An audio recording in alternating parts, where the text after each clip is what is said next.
Kepolisian Republik Indonesia mengungkap alasan Brigjen Nopriansyah Yosua Huta Barat alias Brigadir J ditembak mati oleh Baradae.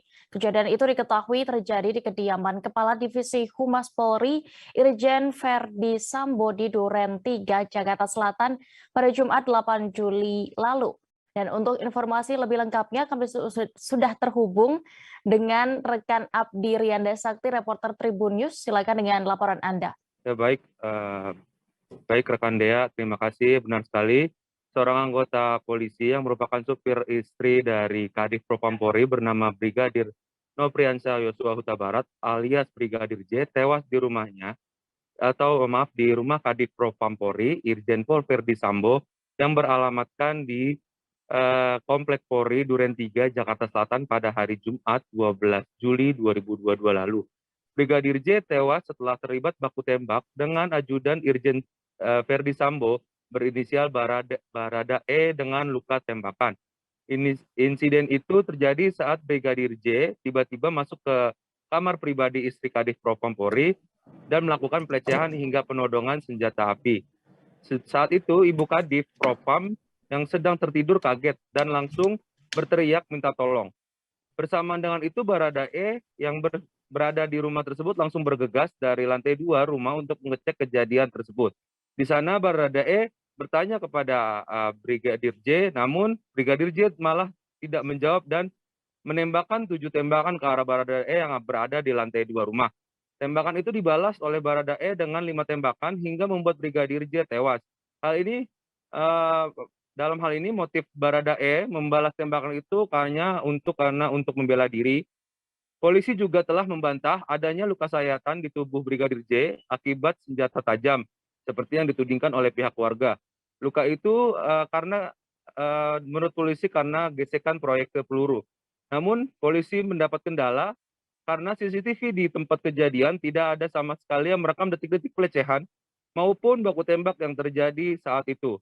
Hal ini karena sudah 2 minggu CCTV di rumah dinas Kadif Propam Polri dalam keadaan rusak.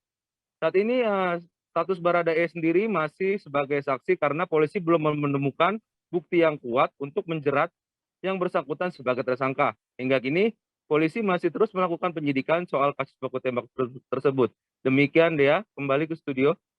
Baik, Tribuners, rekan Abdi juga sudah mendapatkan keterangan dari Karopenmas Divisi Humas Polri Brigjen Pol Ahmad Ramadan. Berikut selengkapnya kami tampilkan. Jadi ini bukan serangan, tapi pembelaan ya.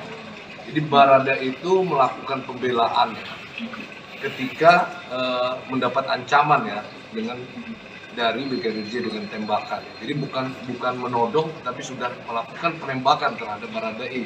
Sehingga Baradae untuk melakukan pembelaan, dia melakukan tembakan balasan. Pak, kalau dari pihak keluarga katanya ada sayatan-sayatan gitu ya Pak. Kan sekarang jenazahnya sudah di Jambi gitu ya Pak. Dan katanya kata keluarga ada sayatan-sayatan itu seperti apa Pak?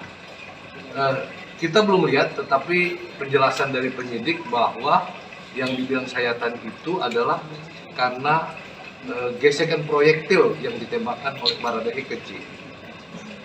Pak, apakah ada hasil visum et repertum Pak? Dan bagaimana hasilnya? Nanti kita tanya. Pak, jadi walaupun 5 tembakan, jadi ada satu tembakan yang mengenai misalnya tangan, kemudian tembus kena badan. Jadi kalau dibilang ada 7 lubang tapi 5 tembakan, itu ada satu tembakan yang mengenai 2 bagian tubuh. Ya termasuk sayatannya itu. Ya. Jadi misalnya saya contohkan ya. Ketika tangannya begini, ada arah tembakan masuk ke tangan, tembus dia ke dada. Jadi satu tembakan dia kena 2. Jadi hasil keterangan maupun olah TKP, tembakan yang dilakukan oleh Baradae itu. Terima kasih sudah nonton. Jangan lupa like, subscribe, dan share ya.